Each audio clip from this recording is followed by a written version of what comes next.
우리가 이해하는 표현의 자유가 무제한의 자유가 아니기 때문에 이분이 규제 합리화 위원회에 있었잖아요. 근데 지금 이런 비합리적인 발언을 우리가 듣고 있으면 아, 합리화할 인사는 아니구나. 배재고등학교에다가 근조화환을 보내거나 축하환을 보내는 사람들, 그런 거 보면 자기들의 어떤 감정적인 증오심이라든가 적개심을 그들을 매개로 해서 표출하는 것에 불과하잖아요. 그런 보수 인사 실패하지 않았다는 얘기가 보수 지정에서 나오는 게 아니라 우리 당내에서 나올까봐. 진짜로 근데 이분이 그 만화를 봤을까요? 지켜봐요. 많으니까.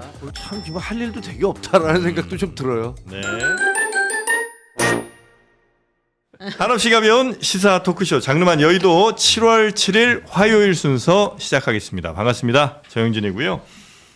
우리나라가 참 그 역점을 두고 추진했던 캐나다 잠수함 사업 60조짜리 여기 이제 독일의 티센크루프로 넘어갔습니다.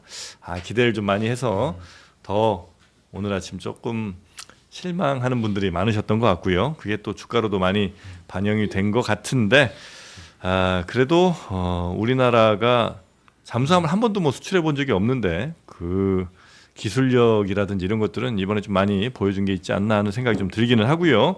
뭐 관련된 소식들도 아마 잠시 후에 전해드릴 시간이 있을 것 같습니다. 오늘 함께 말씀 나누실 네 분 소개해드리죠. 더불어민주당 성치훈 부대변인님 어서 오시고요. 예, 안녕하십니까. 네, 반갑습니다. 자, 그리고 국민의힘 김종혁 전 최고위원님 어서 오십시오. 안녕하십니까? 네, 반갑습니다. 신인규 변호사님. 네, 안녕하세요. 네.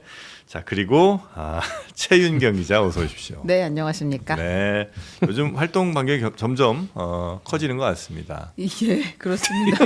이게 예, 어제 하나 했거든요. 가야지. 유승장 가야지. 외연 확장이 어마어마하시죠. 외연 확장 가야지. 네, 외연확장합니다. 자, 일단 메가 프로젝트 관련 뉴스가 또 들어왔군요. 네, 삼성전자와 SK하이닉스에서 호남에 반도체 팹 짓는다고 했잖아요. 네. 800조 규모의 광주 반도체 전공적 팹 부지로 광주 군공항을 결정했습니다. 네, 그 부지가 사실 굉장히 구하기가 어렵잖아요. 이거 큰 발표한 지 부지를. 일주일 만에 지금 부지를 결정해서 발표를 다시 네, 놀라운 했어요. 속도입니다. 엄청난 속도인 것 같습니다. 이거 네. 정부와 기업이 3대 메가 프로젝트 발표한 지 진짜 일주일 만인데 네. 일단 그 청와대에서는 광주 군공항을 선정한 데 있어서 공사 기간이 아주 짧아진다. 여기를 선택하면 일단 이제 민간일 경우에는 토지 보상을 다 하고 이제 맞아. 내보내는 절차들이 그게 있어야 몇 년이에요. 하는데 엄청나게 오래 걸리는 네. 일이잖아요. 근데 그러지 않아도 된다. 군공항일 경우에는. 그리고 여긴 이미 평탄화 작업이 완료가 된 상태이기 때문에 공항이니까. 예, 그 반도체가 원래 중요한 게 부지가 안정적이어야 하는데 이제 그 작업이 조금 줄어들 것이다 시간이 네. 이렇게 이야기했고 또 우리 광주 도심 KTX역하고 근접해 있기 때문에 여기 이제 인재들이 와서 일하기도 아주 좋은 구조다라고 설명했습니다. 네. 여기가 이제 아마 1 전투비행단 그죠? 제가 알기로 아마 그럴 것 같은데 그 부지인 것 같습니다. 제가 또 공군 출신이지 에어포스. 않습니까? 네. 네. 뭐 하셨어요 공군에서? 제가요? 네. 저는 저희 부대는 이제 비행기가 없었거든요.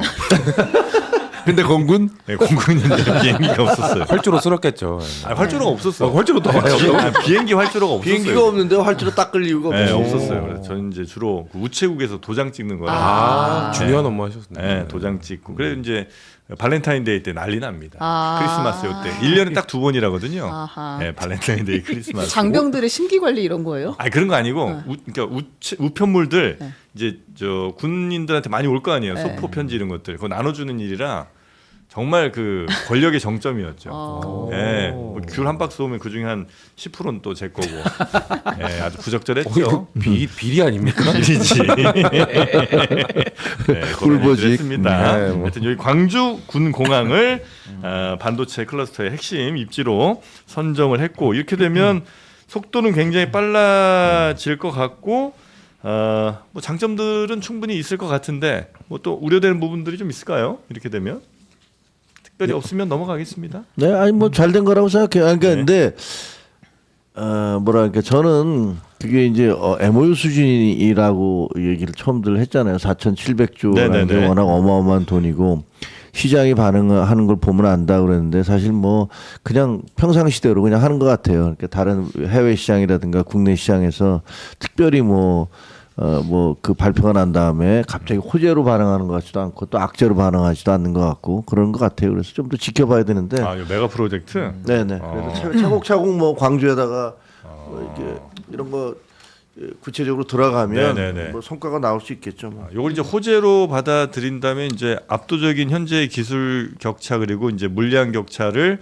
유지할 수 있겠다 정도. 그리고 다른 데들도 경쟁사들도 열심히 지금 반도체 공장 만들고 있는데 그보다 속도를 좀 앞세울 수 있다는 정도의 장점이 있고, 만약에 악재로 받아들인다면 물량이 너무 이제 늘어나니까 혹시 지금과 같은 높은 영업이익률을 좀 훼손당하진 않을까는 뭐 그 정도 아마 시장에서 걱정하는 것 같습니다. 네, 그 진행 과정도 어쨌든 쉽지는 않은 거잖아요. 근데 이 야당에서 비판이 나오는데 대해 이재명 대통령이 어제 한마디 했습니다. 그러니까 비판을 하려거든 한 기조로 비판을 해주면 좋겠다라고 이야기를 했는데, 불가능하다. 이 이제 호남 플러스 해가지고 전국에 4,700조의 그 메가 프로젝트 하는 것 자체가 불가능하다는 걸 전제로 비난을 하든지, 아니면 가능하긴 한데 그 지역 불균형이 너무 심해지지 않느냐 이렇게 비난을 하든지, 하나만 해라. 둘 중 하나만 해라. 이제 어려운 청년을 위해서 새로운 기회를 만드는데 최대한 협조는 못하더라도 예. 크게 방해는 안 했으면 좋겠다라고 이렇게 이야기를 했어요. 근데 다만 이제 그 반도체 팹에 대해서도 질문들은 계속 따라 나옵니다. 왜냐하면 전기 이거 진짜 어떻게 할 그쵸, 거냐라는 질문이 나와서 정부에서 어제 원전을 4기 더 지을 수 있다. 그러니까 원래는 이제 탈원전 기조가 이제 민주정부에 있었는데 네. 이거 지금 다 포기하고 필요한 전기를 위해서 원전을 더 짓겠다라는 이야기도 했고요. 네. 근데 물 어떻게 할 것이냐, 요거는 이제 아직 답이 나오지는 않았습니다. 추후에 또 이제 네. 용수 공급에 대한 답은 다시 하게 될 것 같습니다. 네, 원전은 뭐 아마 불가피하게 당연히 신설을 좀 해야 될 것 같고요. 예, 물 문제도 물론 이제 공장에서 쓰는 물 다시 재활용하는 기술도 굉장히 발전하고 있긴 합니다만, 그래도 큰 수원 자체는 좀 필요한 거는 뭐 팩트니까 요 문제는 아마 뭐 환경부 장관 등등도 열심히 노력을 하는 것 같죠. 그렇죠. 네. 지금 막 이게 막 부지선정도 일주일 만에 발표 이렇게 말씀이 이렇게 보여지지만 사실 수달 상당히 오랜 기간 동안 다 검토를 하고 준비를 했을 거라고 생각하고요. 네. 원전도 마찬가지고 저는 그 수력 그 수자원과 관련된 것도 아마 지금 어떤 식으로 해야 되는지는 수달적 검토를 하고 있는 게 있을 겁니다. 이게 최종 자 이렇게 세팅이 됐습니다라는 발표만 기다리면 된다고 저는 생각합니다. 원전은 아마 근데 불가피할 텐데 지역 주민들 벌써 시민단체 등에서는 반대 시위도 또 하시더라고요. 그래서 우리 지역 원전 절대 안 된다. 뭐 환경단체 등에서도. 근데 원전 없이 가는 거는 사실상 거의 불가능일 것 같아요. 예. 근데 저는 이제 많은 분들이 이 거대한 투자가 뭐 너무 허황됐다, 내지는 가능하더라도 이렇게까지 무슨 반도체에다가 투자를 하느냐, 낭비 아니냐, 뭐 이런 분들도 계시는데, 지금 AI라는 거는 우리가 거스를 수 없는 대세잖아요. 어차피 그 방향으로 가는 거기 때문에 네. 대통령님께서 어제 속도전을 강조하신 거고, 우리가 역량과 의지만 여기다가 보여준다면 정부와 기업과 국민들이 한편이 돼서 AI 시대를 정말 선도할 수 있다. 또 대한민국 스마트폰 보급되는 속도를 보면요, 진짜 AI도 잘할 수 있겠다는 저는 확신이 들고, 더 나아가서 미국과 중국이 지금 AI 양대 산맥으로 치열하게 정말 전쟁 같은 경쟁을 하고 있는데 네. 그 사이에 빈틈이 많거든요. 그걸 정말 우리나라가 선점을 해서 AI 3대 강국으로 자리만 먼저 잡아놓는다면 앞으로는 AI가 일자리를 없애는 게 아니라 오히려 AI 거버넌스를 해외에 수출도 할 수 있기 때문에 더 많은 일자리를 만들어낸단 말이죠. 그래서 저는 이재명 정부가 정말 구군을 걸고 이 어마어마한 투자를 이끌어냈기 때문에 저는 이게 괜히 뭐 허황됐다 내지는 낭비다 이런 주장은 좀 하지 않고, 네. 아까 말씀하신 대로 용수나 전기나 또 인력을 어떻게 내려보낼 것이냐, 전 이런 부분에 조금 더 생산적인 그런 토론이 좀 오고 갔으면 하는 바람이 있습니다. 근데 야당으로서 그런 문제점들을 지적하는 것은 야당의 의무예요. 맞습니다. 네. 네. 그리고 그거 문제점 없는 거 아니잖아요. 원자력 같은 경우는 지금 뭐라고 그랬습니까? 탈원전 한다고 그래서 문재인 정부 때 돌아가던 원전도 중단시키고 건설 다 중단시켰었잖아요. 4대강에 대해서 어떻게 얘기했었습니까? 민주당이 그동안에. 뭐 4대강 완전히 20조 날린 건 국민 혈세 20조 날렸다고 그러면서 얼마나 많이 공격을 했어요. 근데 실제로 지금 물 부족 사태 같은 것들이 계속 이어지면서 그 보호 해체하겠다는 사람들에 대해서 농민들이 들고 시위하고 그러고 있지 않습니까? 그러니까 무슨 뭐 잘 하겠다는 것들에 대해서 거기다 무슨 재 뿌리고 공격하는 거 그러고 하고 싶지 않아요. 근데 과거에 원전이라든가 혹은 그 물 그 정책에 대해서 네. 그 이전에 했던 정책들 민주당의 정책들이 잘못됐었다라는 것들은 인정을 하셔야 될 것 같다라는 생각을 해요. 근데 탈원전 기조 같은 경우는 사실 우리나라만 그런 게 아니라 다른 나라에서도 많이 탈원전 하던 나라들도 어쩔 수 없이 불가피하게 이 흐름이 바뀌면서 이런 것들을 인정하고 가는 부분도 있거든요. 돌아섰죠. 네, 그러니까 돌아서는 것도 있기 때문에 뭐 과거에 그 잘못된 선택 아니었냐 인정하라 뭐 인정 못할 거 있습니까? 저는 인정해도 된다고 생각해요. 그리고 지금 속도를 줄이기 노력하는 건 뭐 짧게만 말씀드리면 그 이재명 대통령이 그래서 이재용 회장이 이 선언하고 하는 발표하고 하는 거를 83년도 이병철 회장의 도쿄 선언 같다고 말을 했던 게 네. 그때 삼성이 반도체 하겠다고 했을 때도 야 이거 터무니없다라는 얘기 많이 했었고 그래서 그때 마이크론에 파견 보내가지고 그때 원래 한 기술 격차 10년이었는데 한 4년으로 단축을 확 시켜버렸다고 해요. 그리고 그때도 자 생산 라인 짓는 거 원래 1년 6개월 정도가 기본인데 그때 한 6개월 만에 지어버렸거든요. 그러니까 우리가 늦고 우리가 뭔가 늦었다는 판단, 빨리 속도를 내야 되는 판단을 할 땐 정말 구군을 걸고 뭔가 승부를 거는 것도 네. 필요하다고 좀 보기 때문에 네. 이번 결정도 전 잘한 거라고 생각합니다. 네, 계속해서 뭐 문제점 같은 게 네, 네. 만약에 있다 혹은 뭐 그렇게 보인다라고 판단되신다면 역시 대통령도 늘 레드팀 강조하시잖아요. 네, 그런 문제점들도 야당이 건전하게 결론을 좀 내릴 수 있도록 도와주시면 근데 좋겠다. 야당이 네. 좀 안 건전하게 지금 두 가지 논리를 다 비판하는 거는 좀 고쳤으면 좋겠어요. 그러니까 이거 대통령님이 딱 그 지적하신 대로 네. 가능을 전제로 균형 발전 문제 삼거나 아니면 그러니까 불가능을 전제로 어떤 허황된 쇼다라는 걸 둘 중에 하나만 해야지 네. 그걸 정말 한 정당에서 한 사람들의 입에서 동시에 두 이해가 나오는 거는 네. 좀 부적절하다. 가벨 전략 뭐 아닐까요? 그거는 뭐 저 정청래 대표한테 하시는 말씀 같기도 하니까. 네. 다 새겨 그리고- 들어야죠. 아니 그리고 야당이 언제 그렇게 그 지금 그동안에 민주당이 야당할 때 그렇게 그 합리적인 비판만 하셨던 건 아니잖아요. 원전이나 4대강에 대해서 하셨던 비판들이 그렇게 합리적이었습니까? 억지가 많았잖아요. 그러니까 맞는 말씀이에요. 그 가능하면 합리적인 비판을 해야 되는 것이고 억지 주장하면 안 되지만 마치 지금 우리가 하고 있는 것은 전부 다 지선한 것이고 거기에 대해서 문제 제기하는 것은 다 이게 문제가 이상한 것이다라고 네. 몰고 가는 것도 그것도 이상한 거다. 알겠습니다. 자, 그리고 이병태 부위원장이 사퇴를 하면서 사퇴의 변을 남겼는데 네. 요게 또 논란이 좀 됩니다. 5.18은 성역이 됐다. 이 배재고 광주외고 학생 경기에서 있었던 그 스타벅스 가야지 발언을 두고 네. 이제 이병태 규제합리화위원회 부위원장이 이 무슨 5.18이 성역이야 이렇게까지 해야 돼라고 이야기를 했잖아요. 근데 이거에 대해서 그 청와대에서도 사퇴 권고가 있었고 이병태 전 부위원장이 이제 본인이 신념을 지키겠다고 버텼다가 자진 사퇴를 했습니다. 근데 그 사퇴할 때 글을 남기고 사퇴를 네. 했어요. 자신의 페이스북에 신념을 지키는 비용이라는 제목의 글을 올렸는데 신념을 지키는 비용. 네, 만약 명예가 이익이 되는 것이라면 세상 모든 사람들이 명예로워질 것이다. 오직 이익만을 쫓느라 명예와 신의를 버리는 세상임을 토마스 모어가 역설적으로 비판한 글이다라고 하면서 또 이런 이야기를 해서 결국 왕의 눈밖에 나 반역죄로 런던탑에 갇혔고 1535년 단두대에서 처형당했다. 그러니까 본인을 여기에 좀 투영한 것 같습니다. 네. 내가 이제 옳은 이야기 혹은 문제 제기를 했는데 이제 이런 식으로 탄압받아서 이 자리에서 내려간다라는 이야기를 한 것 같은데요. 청와대에서 이걸 보고 더 놀래가지고 사안이 매우 엄중해서 사퇴를 권고했다라고 발표를 했어요. 네. 근데 이제 이병태 그 전 부위원장이죠. 사퇴하기 전에 JTBC와 통화를 했거든요. 거기서도 본인 할 말을 다 했는데 네. 이 사람 생각을 들어볼 수 있습니다. 한번 다 같이 들어보겠습니다. 그럴까요? 자, 서로를 조롱하고 사기를 저하시키려고 하는 고들 얼마든지 하잖아요. 그러니까 광주일보팀한테 그 얘기를 한 거죠. 그게 뭐 이해가 안 돼요? 제가 잘했다는 얘기가 아니에요. 근데 뭐 그게 그렇게 심각한 일이냐고. 혐오나 이런 표현으로 사실 들릴 수가 있으니까. 남이 거북해 할 거를 우리가 어떻게 다 알아요. 세상은 그렇게 다 다양한데. 그러면 마음대로 할 수 있는 얘기가 뭐가 남아요? 미국의 KK 같은 집단들은 그걸 누가 많은 사람들이 옳다고 생각하는 건 아니잖아요. 하지만 표현의 자유가 기본권이기 때문에 표현할 자유가 있다는 거예요. 표현을 못하게 하면 그다음부터는 폭력화하죠. 위험한 생각을 가는 사람이 어디 있는지 아는 게 사회적으로도 훨씬 안전해요. 네. 일단 한번 세 분 말씀하고 좀 들어볼까요? 굉장히 좀 다양한 이야기가 나올 수 있을 것 같네요. 또 대통령이 인사를 했던 분이기 때문에 예. 참 비판하는 게 조심스럽긴 한데요. 이 말은 전 정말 단 한 문장도 이해가 안 되네요. 일단은 서로를 조롱하고 사기를 저하시키는 거 얼마든지 하잖아요.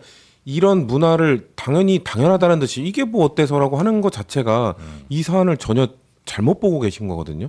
지금 이 배제고와 이 광주19뿐만 아니라 고등학교 야구 문화 전반에 이런 비하, 뭔가 조롱 이런 게 있다는 게 충격을 준 거란 말이에요. 그러면 어른으로서 와, 그런 문화를 방치했던, 방관했던 이런 것들이 혹시 우리 정치권이나 어른들이 했던 문화를 얘들이 그대로 물려받은 건 아닌지 반성한다. 뭐 이런 메시지가 나오고, 또 현장에 있는 지도자들은 왜 그거를 맡지 않았냐 이런 얘기가 나오는 게 정상인데 그거 뭐 할 수 있는 거잖아. 조롱하다가 서로 조롱했잖아. 그러니까 그런 말을 어떻게 이런 말씀을 하시죠? 그리고 되게 막 나가실 때도 뭐 토마스 뭐부터 해서 뭐 헌법 되게 막 거룩한 말들을 너무 많이 하셨는데 헌법에는요 혐오 표현의 자유라는 건 없습니다. 상대를 혐오하고 조롱하는 건요 못하게 되어 있는 거고요. 그리고 5.18 성역도 마찬가지다. 5.18에 대해서는 이미 법으로 그걸 왜곡하거나 역사에 네. 대해서 거짓말을 하는 사람들은 처벌을 받도록 이미 되어 있습니다.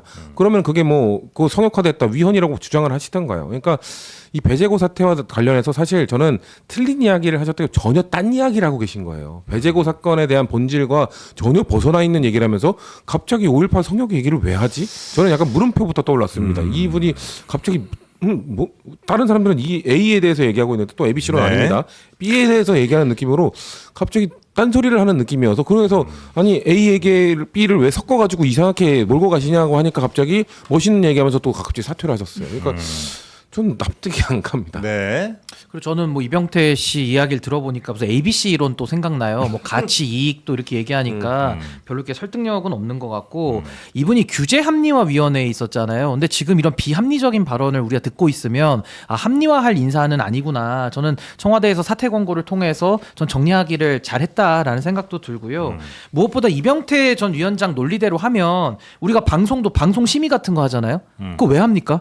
표현의 자유가 무제한이라면 다 방송에선 심의 제도를 없애야 되는 건데 지금 하고 있거든요. 거기다가 내란이라는 것도 그 5.18도 사실 국가 폭력이기 때문에 내란을 제가 예를 들면 내란을 정당하다라고 외치고 다니면 그게 내란 선동죄가 있습니다. 처벌하는 조항이 있거든요. 지금은 스포츠맨십을 어겨가지고 규정에 따라 제재를 가하는 국면에서 표현의 자유가 무제한이다. 이 말은 의미가 없는 거예요. 그래서 의미 없는 소리를 좀 하고 계시고 네. 저는 차제에 표현의 자유는 사실 정치의 영역에서는 저는 무제한 거의 뭐 자유롭게 하는 게 좀 맞다고 보고 각각의 영역마다 어디까지 자유를 보장할 거냐는 논의가 필요한 거예요. 근데 이병태 위원장은 스포츠 경기든 어디든 표현의 자유는 1도 못 건드린다. 그러니까 김일성 만세를 광화문에서 한다 뭐 이런 얘기까지 나오는 건데 우리가 이해하는 표현의 자유가 무제한의 자유가 아니기 때문에 네. 어느 영역에서는 어디까지 보장하느냐는 사회적 토론과 합의를 통해서 넘어갔을 땐 제재를 하는 게 당연한 겁니다. 네. 일반적으로 보통 이것도 뭐 정확한 기준은 아니겠습니다만 그 상대에 대해서 예를 들면 야 이 루저들 뭐 찌질이들 뭐 이렇게 하는 것까지는 보통 이제 하잖아요. 근데 그들이 어찌할 수 없는 예를 들면 내가 어디서 태어났다 아니면 내가 어떤 피부색을 가졌다 이건 내가 선택한 게 아니니까 이런 거에 대해서 뭐 조롱하거나 하는 거는 이런 건 보통 금지되지 않나요? 그러니까 어느 차별금지법에도 지역이든. 규정이 돼 있죠. 그렇죠. 그리고 이 고교 아까 제가 말씀드린 이들의 문화가 네. 약간 서울 수도권에 있는 팀들이 수도권에 경기를 하고 가는 지방 선수들 지방팀한테 너네는 이제 4시간 5시간 걸려서 가지 하면서 그거 갖고 놀린대요. 그러니까 말씀하신 것처럼 그 친구들은 그 지역 거기 수도권에서 한 4시간 5시간 있는 지역에서 운동을 하고 잘한 친구들인 것뿐인데 네. 그거를 비하하는 용도로 쓴다는 겁니다. 이게 제정신입니까? 당사자들에 대한 당사자들의 뭐 어떤 퍼포먼스에 대한 그런 정도의 그렇죠. 뭐 놀림 이런 것들은 이제 가능할 수 있겠지만 이게 이제 본인이 선택하지 않은 것, 본인이 하지 않은 것에 대한 비하나 조롱이 들어가면 그거는 대체적으로 우리 상식선에서 안 된다고 우리가 판단할 수 있지 않나 하는 생각이 좀 들긴 합니다. 저는 이제 다 맞는 말씀이죠. 근데 네. 이제 저는 좀 다른 관점에서 그 말씀드리고 싶은 건, 그러니까 대개경 어떤 사안이 생겼을 때, 문제가 생겼을 때 이거를 자기가 해결하겠다, 혹은 자기가 해법을 주겠다고 옆에서 나서서 한 마디씩 하는 것들이 오히려 사태를 더욱 더 키운다. 그 나쁘게 만들고 사태를 더 걷잡을 수 없이 몰고 가는 경우가 있어요. 네. 이번 사태가 딱 그런 것 같아요. 이거 보면은 아니 배재고와 제일고 저 광주일고 사이에서 그런 이게 배재고등학생들이 하면 안 되는 행동을 한 거잖아요. 그건 뭐 말할 나위가 없는 거고. 그리고 거기에 대해서 그 가서 사과하고 죄송하다고 얘기하고 또 용서하고 그렇게 가면 되는 건데 옆에서 뭐 그 배재고등학교에다가 근조 화환을 보내거나 축하 화환을 보내는 사람들 그런 거 보면 이분들은 미성년자인 학생들을 대상으로 자기들의 어떤 감정적인 증오심이라든가 적개심을 그들을 매개로 해서 표출하는 것에 불과하잖아요. 이용한다는 거죠. 한마디로. 이용하는 거지 그냥 네. 애들을 미성년자 애들을. 아니 저는 성인들에 대해서 그럴 수 있다고 생각을 해요. 근데 미성년자인 학생들에 대해서 학교에다가 그러면 예를 들면 충안고등학교에다가 윤석열이 충안고등학교 나왔다고 충안고등학교에다가 뭐 근조화원을 보내거나 혹은 축하화원을 보내면 그게 정상적인 겁니까? 말이 안 되는 거잖아요. 그러니까 이런 식의 행동들을 안 했으면 좋겠어요. 그 이병태 부위원장 같은 경우도 이분은 규제 개혁과 관련된 분인데 왜 갑자기 여기 참전을 해서 그런 얘기를 할 것이며 이진숙 의원은 왜 거기다가 화환을 축하 화환을 보내고 이런 식의 행동들, 막 조국 씨도 마찬가지지. 뭐 조국 대표도 갑작스럽게 일베 논란을 왜 끄집어내 갖고 오히려 세상을 이렇게 시끄럽게 만들어 놓느냐고요. 그러니까 어떤 지식인 그룹이라든지 어떤 자리에 있는 사람들이 네. 입을 다물어야 될 때 다물지 않는 거 그게 더 큰 문제일 수도 네. 있다. 근데 이제 이병태 위원장이 지금 여기서 이 문제 제기를 했던 거에 앞서 사실은 본인이 하고 싶은 말을 페이스북에 몇 번 했어요. 그러니까 정부 인사로서 적절했냐는 의문이 계속 나왔었는데 예를 들면 이제 호남 반도체 투자 이야기가 나왔을 때 이런 글을 올렸습니다. 내가 호남 반도체 투자를 크게 걱정하지 않는 이유는? 이라는 제목이었는데 이게 굉장히 더디게 진행될 것이기 때문이다. 그리고 이 사업은 제대로 검증이 되지 않아서 일사천리로 진행될 리가 없다. 그래서 이 수백조 원 규모의 사업이 대통령 임기 내에 진척을 이루기가 어차피 어렵다. 이런 이야기들을 막 했어요. 네. 그래서 이제 사실 청와대 내부에서는 뭐야 저거는 이런 생각을 좀 했죠. 그러니까 우리 정부에서 같이 일하려고 했던 인사인데 전혀 이 정부의 기조와는 맞지 않는 이야기를 계속 해왔다. 아마 네. 그 부분도 이번 그 사퇴 권유에 같이 들어있지 않았을까. 아니, 그러니까 저는 이 부분도 대통령께서 보수확장의 인사를 시도한 그 상징적 결과물이 이제 이병태 교수인데 본인이 그렇게 생각이 안 맞는 정부가 하면 본인이 안 들어가야죠. 그 제의를 받지 말아야 되는데 제의가 왔고 그걸 받아서 총리급의 규제합리화위원회 부위원장직을 간 거 아닙니까? 갔으면 기조를 맞추든지 아니면은 못 맞추겠으면 본인이 사표를 쓰고 나오든지 뭐 선택을 해야 되는데 직은 유지하면서 마치 무슨 잘못되기를 무슨 뭐 고춧가루 뿌리는 식으로 이런 식으로 한다는 건 전 이분이 아예 공적 마인드 자체가 이건 좀 잘못돼 있거나 왜곡돼 있는 거 아닌가. 전 그 자체는 매우 부적절하다고 봅니다. 기조가 다른 걸 넘어서서 그 발언, 방금 말씀하신 그 발언은 일을 안 하겠다는 선언으로 전 받아들였거든요. 왜냐면 정부 프로젝트를 추진을 할 때 각종 규제 때문에 느려지거든요. 근데 규제합리화위원회 부위원장이잖아요. 그런 보수의 시각에서 봤을 때 진보가 너무 많은 규제들을 하고 있을 때 그것들을 좀 풀어줘라. 그런 의견을 내달라고 지금 규제합리위원회 부위원장 자리를 줬는데 오셨는데. 그렇는데 이거에 대해서 자 이런 거 원래 한 4, 5년 걸리는데 내가 봤을 때 요것만 규제를 좀 합리화시키면은 한 2, 3년으로 단축할 수 있다라는 발언이 아니라 정반대로 이거 안 될걸? 나 일 안 하겠다는 선언이나 다름없는 거예요. 그러니까 근데 기조가 여기에 대해서 그러면 그런 사람인지 몰랐냐고 비판하면 뭐라고 이야기할 수 있죠. 왜냐하면 이병태 부위원장이 사실 전력이 쭉 있잖아요. 그렇죠. 그래서 뭐 어떤 말들을 해왔는지 아니면 어떤 생각들을 가졌는지를 너무 잘 아는 상황일 텐데 왜 여기에다 데려놨냐. 근데 그 동안에는 네. 이런 논란되는 발언은 일부 있었습니다만 네. 이분이 그래도 경제 정책이나 이쪽 산업 정책에 있어서는 규제를 많이 걷어내자라는 주장을 했던 분이에요. 이번에 뭐 표현의 자유 관련해서도 무제한의 자유를 주장할 정도로 이분이 굉장히 자유주의적인 사고가 투철하신 분인데 그 문제와 지금 이재명 정부와 기조를 맞추는 문제는 또 별개거든요. 그러니까 그걸 어떻게 합리화해서 조정하느냐. 그래서 사실 어떻게 보면 보수 몫으로 그 삼성전자 출신의 기업인과 또 박용진 의원과 여기 쓰리톱으로 배치를 한 거잖아요. 근데 거기에 대해서 우리 성치훈 대변인이 말씀하신 대로 규제를 합리화하는, 그러니까 걷어내는 쪽으로 메시지는 오히려 안 내고 네. 오히려 이거를 좀 망하기를 바라는 이런 식의 메시지를 내는 거는 그럼 이재명 정부에 몸을 담거나 본인이 그 제의를 수락할 이유는 없었던 거 아니냐. 네. 기업인을 제외하고 네. 예를 들면 지금 상징적인 두 인물은 이해운 그때 예산 장관하고 그다음에 이번에 이병태 네, 그런 부위원장. 총리급이잖아요. 네. 실패한 거죠 뭐. 제대로 검증이 안 된 거고 네. 그리고 우리와 함께 할 수 있습니까라는 부분들에 대해서 뭐 어느 정도까지 그쪽으로부터 그 예를 들면 그렇게 하겠습니다라는 답을 얻어내고 임명을 한 건지는 잘 모르겠어요. 그러니까 네. 약간 보면 검증이나 이런 것들 없이 그리고 우리와 함께 가겠다라는 그런 다짐 없이 아마 그냥 좀 더 보여주기 위한 모습으로 더 한 게 아니냐라는 비판을 받을 수 있다고 그럼 생각해요. 이런 인사 시도를 이제는 그만하는 게 더 맞다고 아니요, 생각하세요? 저는 뭐 그렇게는 생각하지 않아요. 네. 그러니까 이거 보수 정권이 됐던 진보 정권이 됐던 상대 쪽에 있는 진영에서도 그 능력 있는 사람들을 가져다 쓰려는 노력은 끊임없이 해야 된다라고 생각을 하고 이번에 했던 시도에 대해서도 저는 높이 평가해요. 네. 근데 결과적으로 보면 그 의도와 다르게 결과로서는 왜냐면 정치라는 건 결과 책임을 져야 되는 거잖아요. 네. 내가 의도가 아무리 좋았다라고 얘기하는데 무슨 의미가 있겠어요. 그래서 그런 면에서는 이거는 실패했다. 그러니까 다음에는 네. 좀 더 검증을 잘하셔서 더 좋은 왜냐하면 보수 진영에서도 그 두 분 말고도 굉장히 괜찮은 사람들이 많아요. 네. 자, 저도 이 김종혁 말씀은 최고위원 맞는 계시고요. 것 같은 게 결국에는 어떤 검증의 더 철저함 그리고 네. 다짐을 받는 부분, 그러니까 정부 기조와의 어떤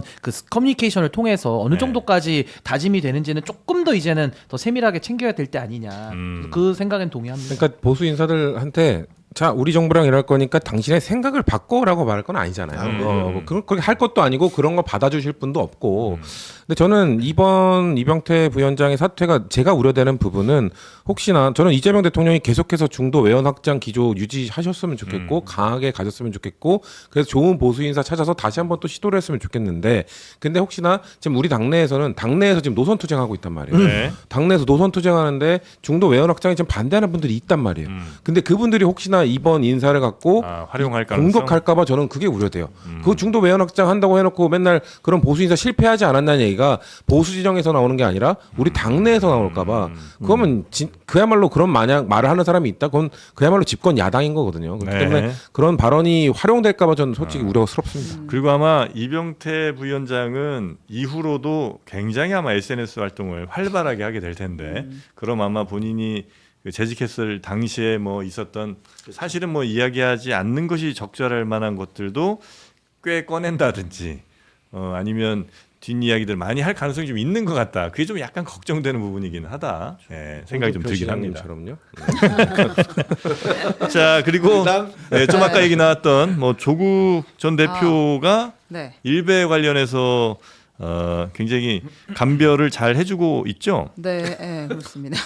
어제 저희가 리센드 멤버 그 원희의 무섭노 발언을 가지고 네. 노를 어떻게 이해해야 할 것인가에 대한 심도 깊은 토론을 했잖아요. 그건 저희가 뭐 완벽하게 정답을 드린 것 같은데. 예, 거의 뭐 이제 저 기준은 저희가 정리를 했던 것 같은데. 예. 근데 이제 조국 전 대표가 또 이 얘기도 했습니다. 이번엔 김 부장, SBS 김 부장 드라마 방송 요즘 이야기를, 엄청 인기라면서요? 예, 하면서 이 시청률이 20%라고 하네요. 와 요즘 같은 시대에 20%. 부럽습니다. 네. 근데 아무튼 그 얘기를 하면서 이제 여기서 고함을 질러.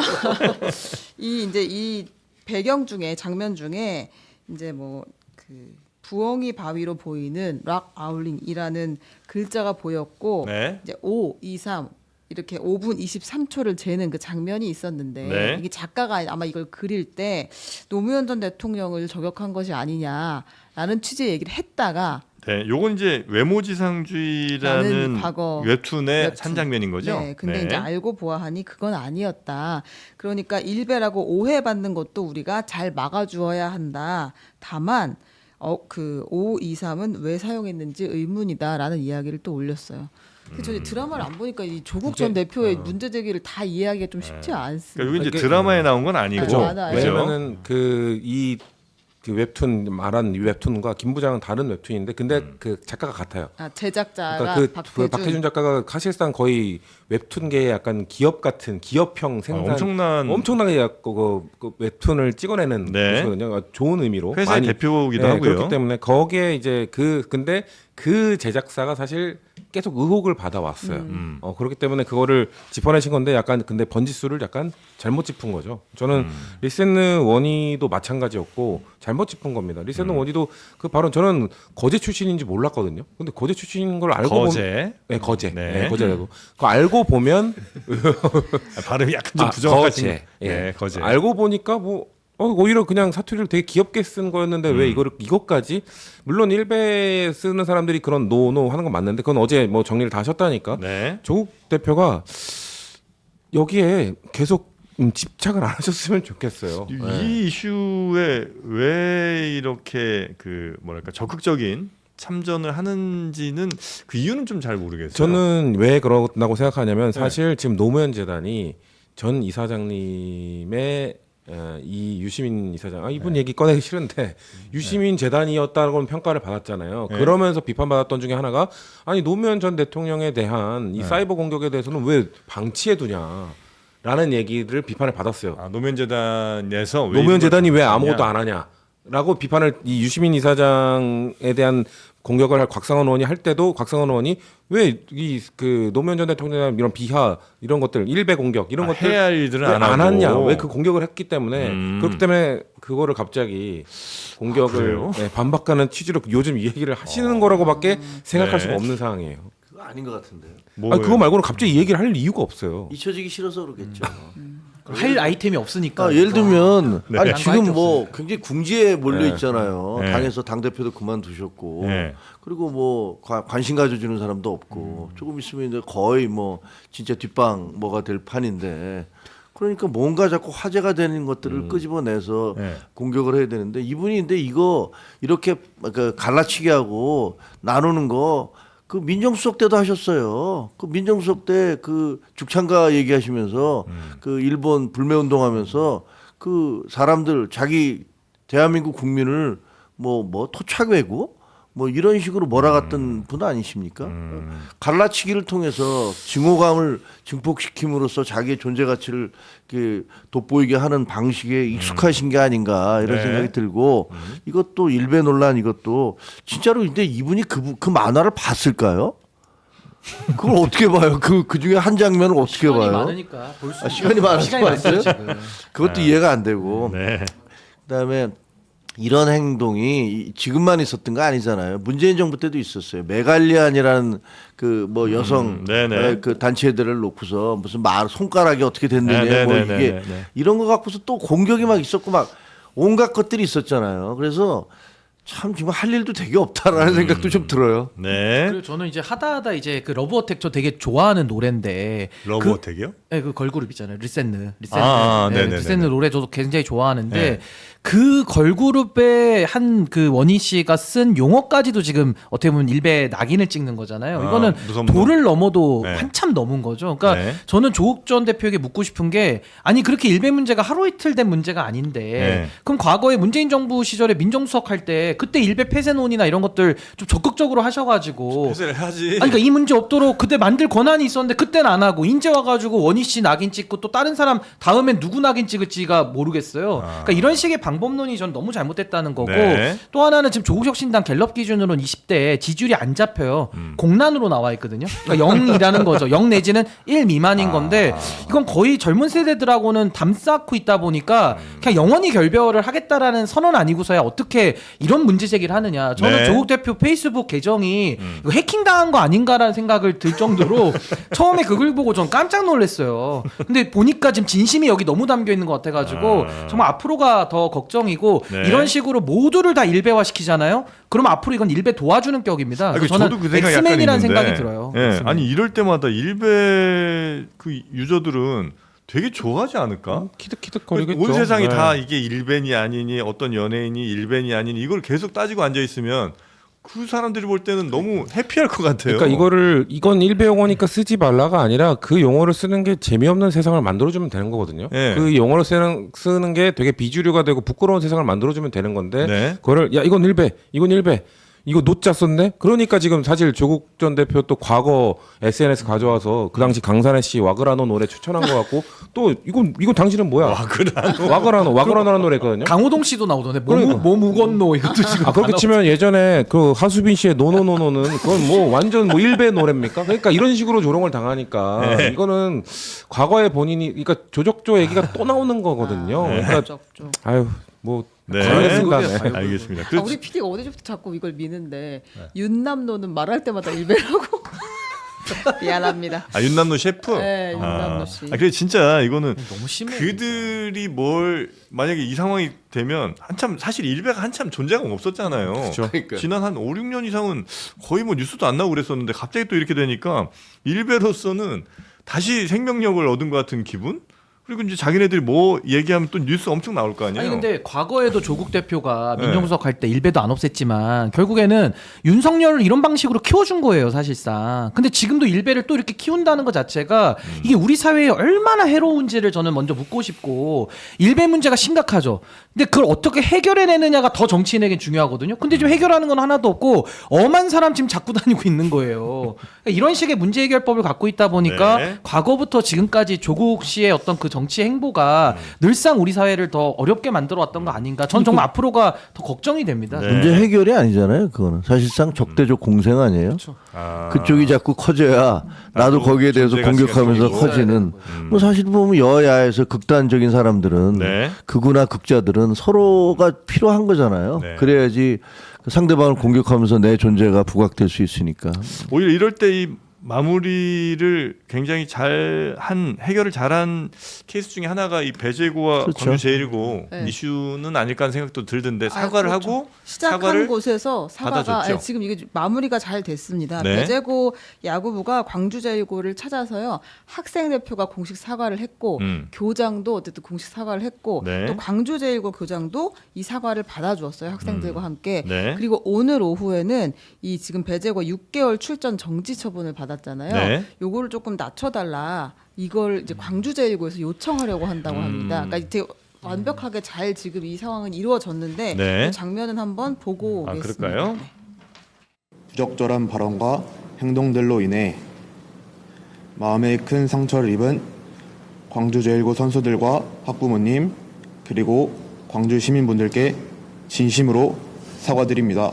배제는 광주 학생 독립운동과 5.18 민주화운동의 정신을 잊지 않고 있습니다.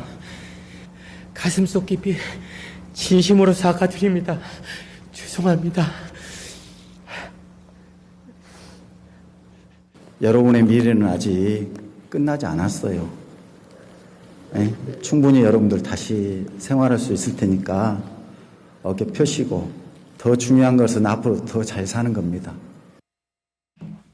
네, 이번 일로 학교 학생들이 정말 제대로 된 큰 가르침을 좀 얻었으면 좋겠다 하는 생각이 좀 들긴 합니다. 자, 그리고 김민석 민주당 의원이 이제 당대표 출마를 선언을 했고요. 네. 그러면서 갈등이 조금 더 선명해지는 것 같습니다. 그렇습니다. 네. 그 김민석 의원이 당대표 도전을 공식화하면서 국민의 짐이라는 단어를 끌고 나왔습니다. 그러니까 이 지난 1년 동안 국정의 짐. 국정의 짐 네. 죄송합니다. 국민의 짐 국민의 힘 앞에 계신데 미안합니다. 아이고 깜짝 놀랐습니다. 스스로 제가 나락으로 걸어갈 뻔했네요. 네. 자, 지난 1년간 당이 이재명 정부를 제대로 뒷받침하지 못했다. 그래서 자기 정치들을 하는 바람에 당이 국정의 짐이 되면 안 된다라는 이야기를 네. 했는데요. 이거 들어보겠습니다. 지난 1년 자기 정치의 폐해가 당과 당정 협력을 본선에 빠뜨렸습니다. 이대로는 국정 성공도 총선 승리도 당의 단합도 어렵습니다. 이런 역사적 시점에 당이 국정의 짐이나 갈등의 진원이 되어서는 안 됩니다. 당대표 교체의 결단을 내려주실 것을 당원과 지지자 여러분께 호소드립니다. 네, 선거 결과에 대한 그리고 국정을 충분히 잘 지원하지 못한 것에 대한 책임을 아마 정청래 정 대표에게 묻고 대표를 바꿔달라 네. 이렇게 아마 얘기를 하는 것 같습니다. 요 어떤 같이 선거 한번 묶어서 갈까봐요. 이거. 그럴까요? 네. 네. 근데 이거에 대해서 정청래 대표, 정청래 의원은 나는 네거티브 안 하겠다라고 이야기했어요. 근데 대신 친청계 의원들이 이제 마이크를 잡았습니다. 이성윤 최고위원이 뭐라고 이야기했냐면 네. 아니 비상계엄 당시에 도대체 김민석 어디가 있었냐 이제 이런 이야기를 하거든요. 네. 이렇게 얘기했습니다. 온 국민이 다 알고 있듯이 김 전 총리는 윤석열 계엄 해제 국회 표결에 불참했다. 왜 표결에 참여하지 않았느냐? 감기약을 먹고 잠들었다고 했는데 그 감기약 성분이 무엇이었느냐? 잠을 자는 사람은 깨울 수 있어도 자는 척하는 사람은 깨울 수 없다는 말도 있던데 그런 것이냐? 이 말은 너무 라고 이야기를 아니 했어요. 정치 영역이 아니면 진짜 개그 센스가 있는 것 같은 느낌인데 잠을 자는 사람은 깨울 수 있어도 자는 척하는 사람은 깨울 수 없다. 너무 웃긴 말 아니에요? 근데 이건 김민석 의원이 화가 많이 났습니다. 화가 좀 많이 났을 것 같습니다. 확 화가 난 것 같습니다. 예, 뭐라고 했죠? 아 이거 허위 사실 사과해야 될 건데요라고 이야기를 하면서 이거 마치 내가 계엄 직전에 뭐 들었는데 국회 안 간 것처럼 말하는데 그건 명백한 허위 사실이다. 나는 그 표결 시점에 국회에 있었다. 그리고 이제 표결하고 나서 그 본회의장에 들어가게 됐다. 시간상 이렇게 지금 이야기를 하고 있습니다. 그래서 팩트가 틀린 부분이고 아마 저에게 사과해야 할 것이다라고 반박을 했습니다. 네. 그러니까 이제 감기약을 먹고 잠이 들었다가 이 계엄 소식을 듣고 후다닥 이제 국회로 갔는데 그래서 담을 넘어서 아마 들어갔다. 김민석 의원의 해명은 그랬던 것 같더라고요. 그래서 담 넘어 들어갔는데 그래서 다치기까지 했는데 이제 표결 시간에는 이제 지키지 못했던 건 사실이나 그 당시에 국회에 있었고 표결 아마 조금 지나서 국회 본회의장으로도 들어갔었다 이 얘기를 했는데 마치 그 이성윤 의원이 아예 국회를 좀 안 온 것처럼 잠을 계속 잔 것처럼 얘기해서 이 부분이 좀 부딪히고 있는 것 같습니다. 근데 같은 당 물론 이제 경쟁 관계긴 합니다만 이런 공격이 조금 뭐 부적절하다는 판단을 하시는 분들이 있는 것 같습니다. 부적절하죠. 저는 이성윤 의원 지금 이런 얘기들은 야당의 언어예요. 야당이 지금 집권 여당 공격할 때 쓰는 용어, 이슈 이런 것들을 왜 우리 당 내부에서 합니까? 그리고 지금 아마 선거 기간 내내 아마도 벌써부터 이제 김민석 의원의 과거를 갖고 막 이야기를 하기 시작합니다. 근데 김민석 의원 뭐 노무현 대통령 그때 그 후보 선정 그때 2002년에 그러고 나서 18년 동안 밖을 떠돌다가 힘들어했잖아요. 그리고 들어왔잖아요. 그리고 우리 당을 받아줬잖아요. 그러면 이제 과거를 또 파묘하고 그러면 안 되는 거거든요. 김용남 의원 때도 마찬가지였습니다. 김용남 의원도 과거에 그런 발언했던 거 모르는 사람 있습니까? 하지만 우리 당을 받아줬고 그러면 그때부터는 과거에 대해서 묻지 않고 앞으로 미래에 대해서 묻자 함께하자라는 취지로 한 건데 또 김민석 후보에 대해서 아마도 야당의 언어를 써가면서 공격을 계속하실 것 같아요. 그렇기 때문에 이성윤 의원이나 한민수 의원이나 최민희 의원 이분들은 본인들이 말하는 게 정청래 의원이 말하는 거나 다름없다는 거 아셔야 됩니다. 본인들 친청계라는 거 모르는 사람이 있습니까? 근데 지금 정청래 대표가 네거티브 안 하겠다고 했는데 친청계라고 하는 대표적 주자들은 이렇게 네거티브를 대놓고 심지어 야당의 언어를 써가면서 하시는 게 적절한가라는 말씀을 안 드릴 수가 없고 그리고 김민석 의원의 이런 출마 선언문에 그러면은 당연히 지금 1년 지도부를 했던 사람들이 있는데 그거에 대해서 뭐가 잘못됐는지 지적하면서 출마 선언하지. 그러면 그거에 대해서 잘하셨습니다. 더 하십시오라고 합니까? 당연히 그리고 이거는 1년 내내 얘기했던 거잖아요. 왜 하필 대통령이 나갈 때마다 대통령이 순방 나갈 때마다 아니면 뭔가 성과가 뭐 코스피나 이런 것들이 좀 홍보해야 될 때마다 왜 자꾸 분쟁이 생기냐. 요 얘기 1년 내내 우리 하지 않았습니까? 그거에 대해서 당연히 지적해야 되는 거 아니에요? 그렇기 때문에 저는 생각보다 발언이 셌다 뭐 이런 얘기들 하시는 분들이 있는데 못할 말이 하나도 없었다라고 생각합니다. 그러니까 이제 친명계 의원들이 주로 이제 비판하는 포인트는 정청래 당대표가 말씀하신 것처럼 이재명 대통령의 어떤 성과가 빛나야 될 때 그거 항상 그때마다 뭔가 일이 터지더라. 또 하나가 열심히 이제 입법을 통해서 여당이 좀 잘 도와줬어야 되는데 입법을 너무 좀 안 했다. 일을 좀 안 도와줬다. 이 두 포인트가 제일 컸던 것 같고요. 네. 아니 근데 저는 이성윤 의원 이분 최고위원이잖아요. 전 너무 한심한 게 이분이 그때도 특검 중에 전춘철 변호사 추천해가지고 당대표가 사과한 분 아닙니까? 근데 자중하기는커녕 김 전 총리에 대해서 감기약 성분을 물어봐요? 아니 질문을 잘하는 게 국회의원의 가장 핵심 역량인데 감기약 성분을 왜 물어봅니까? 그러니까 이분은 정말 국회의원의 자격도 없는 사람이 전 어떻게 지금 최고위원 하고 있는지가 의문이 드는 질문이다. 매우 전 잘못됐다는 생각이 들고요. 그 정청래 대표 이렇게 비겁하게 하면 안 됩니다. 본인은 네거티브 안 한다? 그럼 이성윤 의원이나 한민수 의원이나 최민희 의원이 지금 이렇게 쏘아붙이고 있거든요. 그럼 이분들에 대해서 자제시켜야 될 거 아닙니까? 근데 자제 안 시키거든요. 그럼 나는 네거티브 안 하지만 내 측근들은 할 거야가 되니까 훨씬 비겁한 거죠. 왜 정치를 이런 식으로 합니까? 본인이 물어보든가. 그러니까 저는 이거 굉장히 정청래 대표에게 다 부담으로 돌아올 것 같고요. 무엇보다 정권은 짧고 국민은 영원하다. 이 말을 했던 분이 정청래 대표고 전북 소외론을 얘기했던 분이 정청래 대표고 지금도 조국 혁신당과의 합 합당의 미련을 버리지 않고 있는 분이 정청래 대표예요. 제가 아까 20, 30대 지지율 얘기했잖아요. 조국혁신당과 민주당이 합치면 어떤 꼴이 나겠습니까?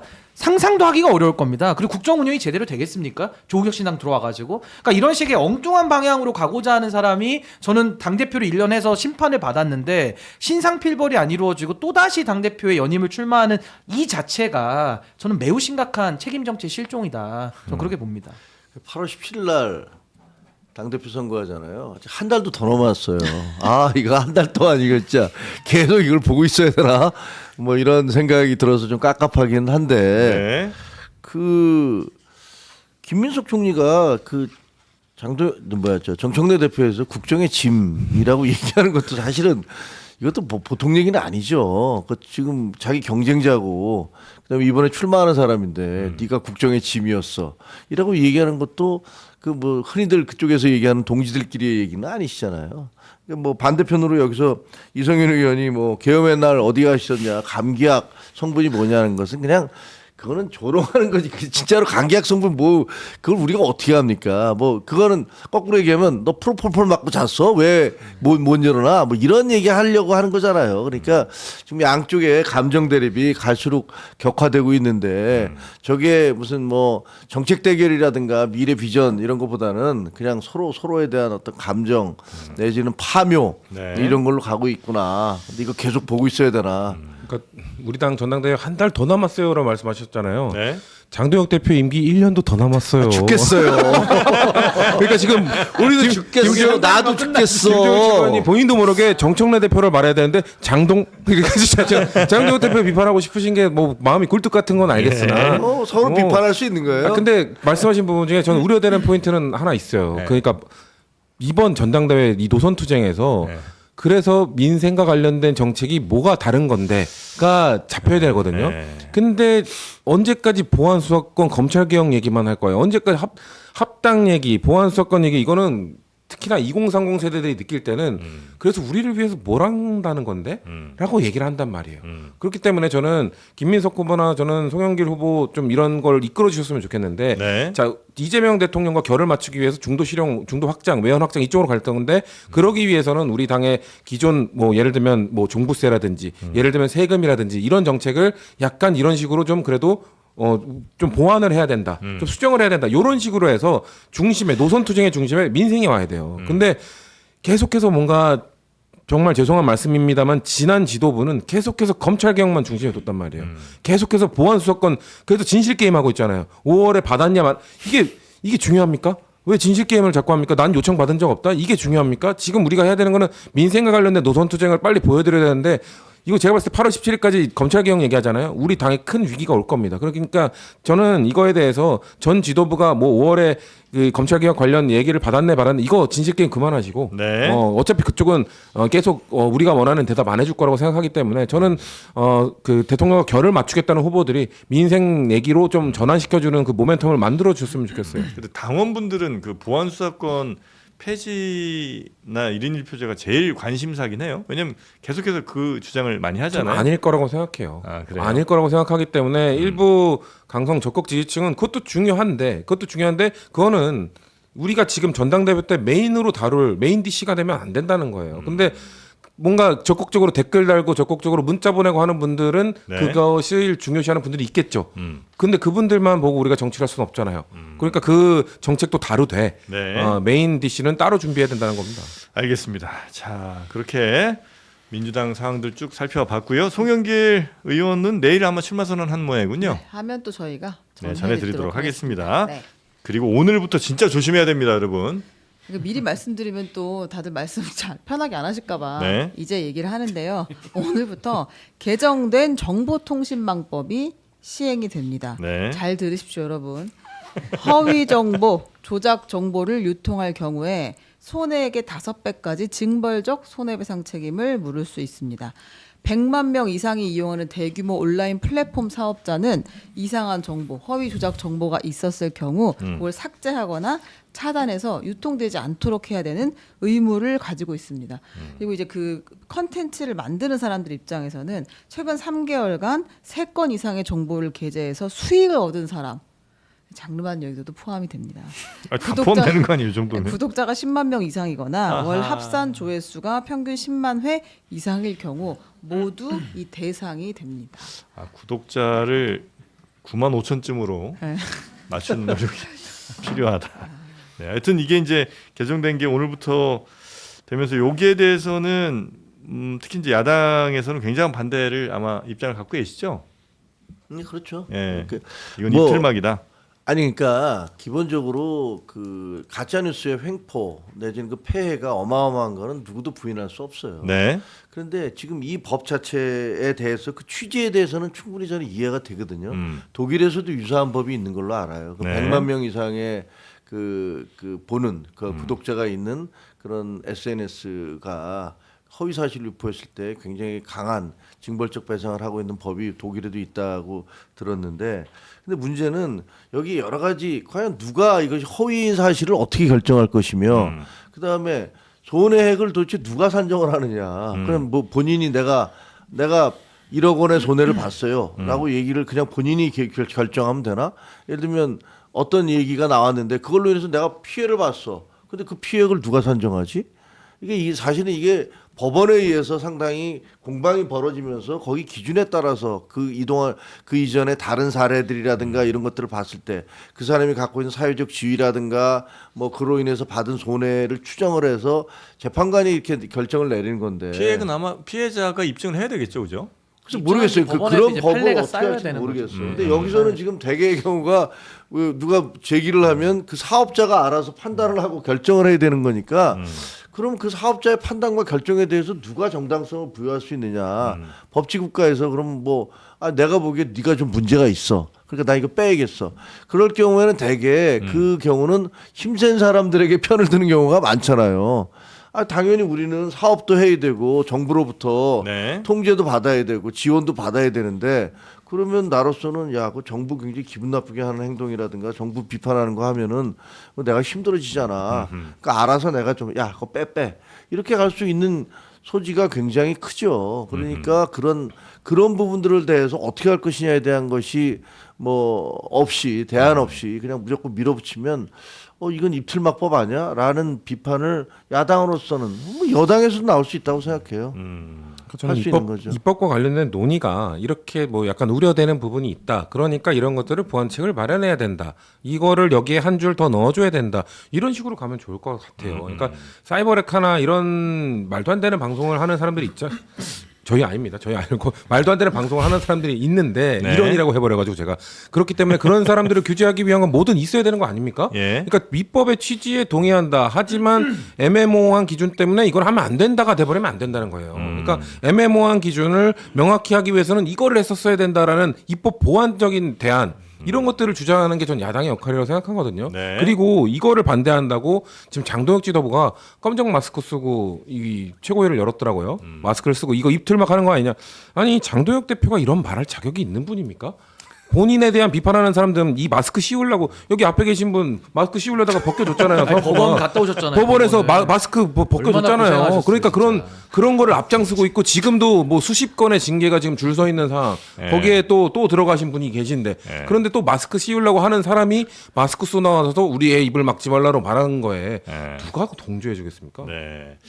여튼 이제 가짜 뉴스냐 아니냐 요거에 관한 논란들이 아마 굉장히 많이 될 것 같고, 한 축은 그건 것 같고 또 한 축은 예를 들어 무슨 인스타니 페이스북이니 이런 등등의 해외 사업자들이 하는 그런 SNS나 소통 창구 같은 경우에 과연 그들이 우리 정부가 누구 저 서버에서 달라고 할 거 아니에요. 데이터 달라고 이거 수사해야 된다고. 근데 안 줄 거 아니에요. 그런 거 협조를 잘 해줄지, 해주죠. 이런 거에 대해서는 그럼 어떻게 그 사람을 특정할 수 있을지에 대한 이런 것들도 아마 좀 보완이 돼야 되지 않을까 하는 생각이 들기는 합니다. 그러니까 말씀하신 대로 이게 보완이 많이 필요한 내용들을 많이 담고 있어요. 그러니까 이게 사실은 아까 그 이병태 교수 말대로 표현의 자유 무제한 아니거든요. 분명히 보호범이라든지 또 우리가 정해놓은 규칙을 어겼을 때는 제재가 들어오는 게 맞고, 저는 개인적으로 정치권에 있어서의 표현의 자유는 저는 훨씬 더 넓히는 게 저는 좋겠다는 생각을 갖고 있기 때문에 형사처벌, 그러니까 비범죄화하는 게 저는 좋다라는 생각을 갖고 있고, 또 하나는 민사로 이건진 가더라도 굉장히 요건이 좀 다의적이고 중첩적이고 명확성이 떨어져요.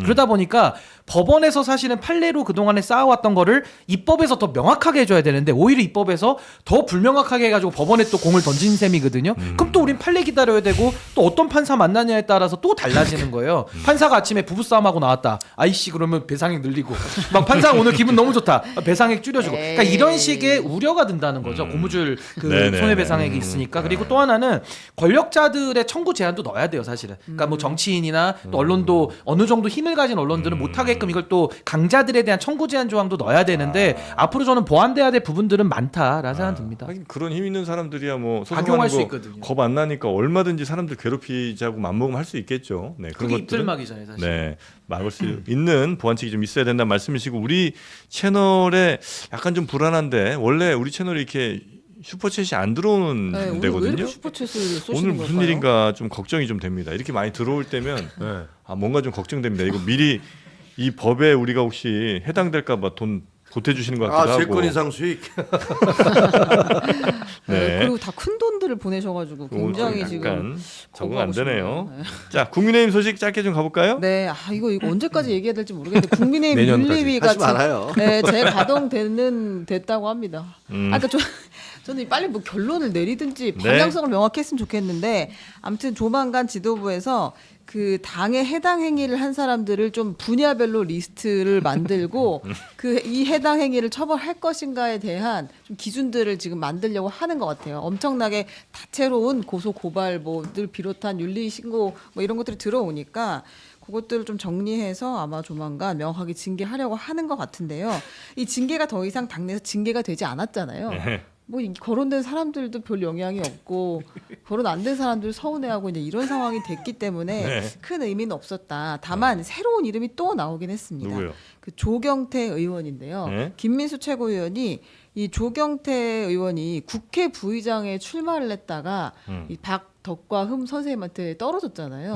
근데 이제 이 국민의힘 몫의 국회 부의장으로 박덕흠 의원이 올라갔을 때 다시 표결을 하지 않습니까? 전체 국회의원들이. 근데 이제 조경태 의원이 민주당의 원내대표랑 의원들한테 전화해가지고 아니 박덕흠 낙선시켜달라 이런 전화를 했었다는 거예요.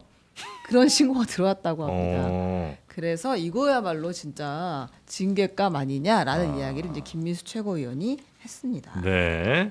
제가 알기엔 조경태 의원이 내일 아마 기자회견 한다고 그래요.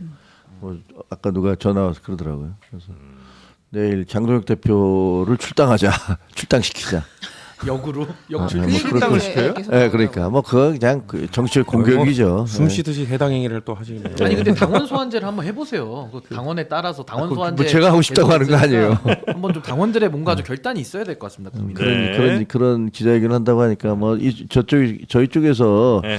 지금 뭐 그 장동혁 대표가 이렇게 세게 나오자마자 또 그 올림픽 공원에 마스크 쓰고 가고 그러는 것은 본인의 입장을 확실하게 정한 것 같다라는 생각이 들어요. 더 이상 뭐 합리적이거나 뭐 정상적인 그런 의원들의 지지를 받기는 쉽지 않다라고 생각하는 것 같고 알겠습니다. 그래서 뭐 이른바 극우라고 얘기하는 윤호개인 세력과 손잡고 갈 수밖에 없다라는 그런 최종 결정을 내린 거고 그렇게 하려면 그 사람들의 비위를 맞춰줘야 되고 그 사람들에게 먹잇감을 던져줘야 되기 때문에 그러면 나는 세게 나갈 수밖에 없다. 되든 안 되든 뭐 청명해주거나 한식해주거나 뭐 이래주거나 저래주거나 뭐 어떻게 싸우든가 뭐 죽이든가 죽든가 뭐 이런 생각을 하시는 게 아닌가 그런 우려가 좀 돼요. 우리 민주당에서는 또 장동혁 대표 지키자는 움직임들이 좀 있죠. 아니 뭐 저희가 지키려고 하는 게 아니라요. 임기가 있잖아요. 내년 8월까지 임기가 있으신 거기 때문에 네, 뭐 알겠습니다. 김재원 최고가 최근에 보니까 임기 지키시는 쪽으로 저는 선회한 것 같아서 또 나는 갑자기 정청래 대표를 막 응원하고 싶은 생각이 서로 응원해. 자 그리고요. 이거 저희가 다뤄봐야 하는 뉴스인데 광주 여고생을 살해한 장윤기 사건 있잖아요. 근데 여기 이제 경찰 수사팀장이 어제 긴급 체포됐습니다.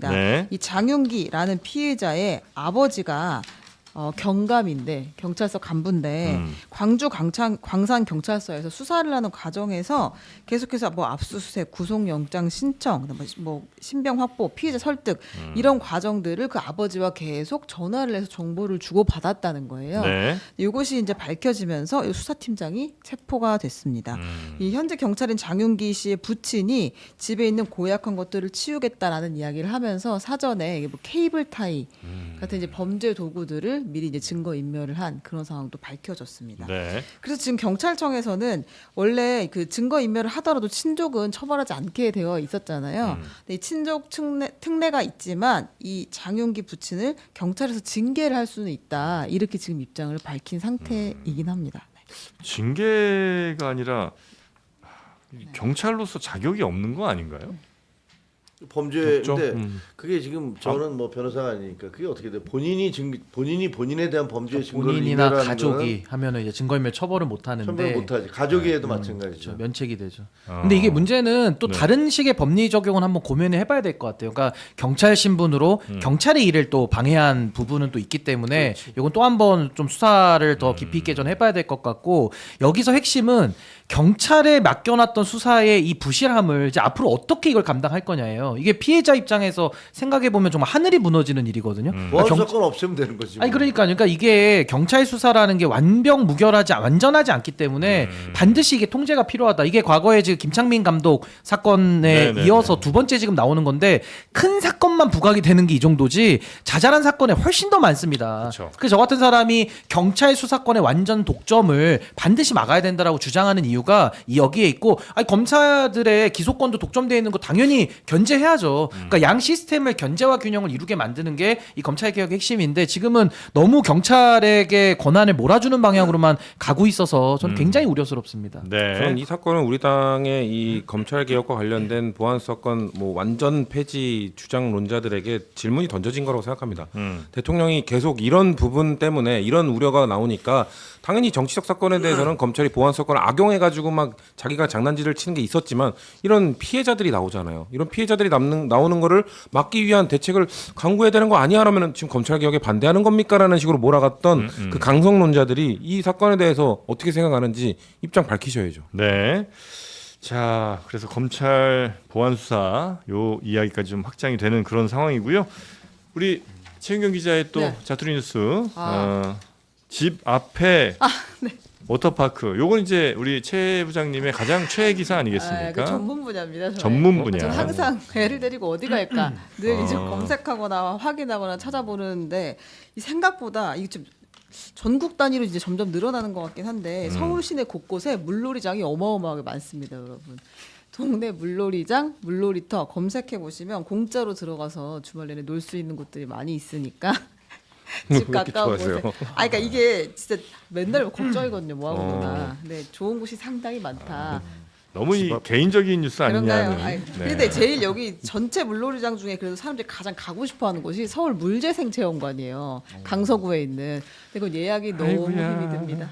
제가 알아서 절대 큰 뉴스다, 큰 뉴스다. 찾아가서 여름 시원하게 보내시기 바라고요. 워낙 더우니까요. 예, 그리고 이거 맨날 나오는 이야기고 우리가 한번 토론을 해볼까 싶기도 한데 그 경기도 남양주에 있는 아파트가 바로 옆 단지 학생들이 단지를 통과해서 학교를 가는데 그걸 이제 막기 시작했다는 거예요. 네네네. 왜냐면 학교를 왔다 갔다 하는 학생들이 많아지고 그 단지 내를 외부인들이 왔다 갔다 하면은 계속해서 이제 뭐라고 할까 이제 뭐 쓰레기 버리는 사람도 많아지고 단지 내 기물이 파손되기도 하고 이제 이렇다고 해서 아파트 입주자 대표 회의 결과 여기를 지나가지 못하도록 그렇게 근데 만들었다. 그렇게 지나가지 못하도록 못하죠?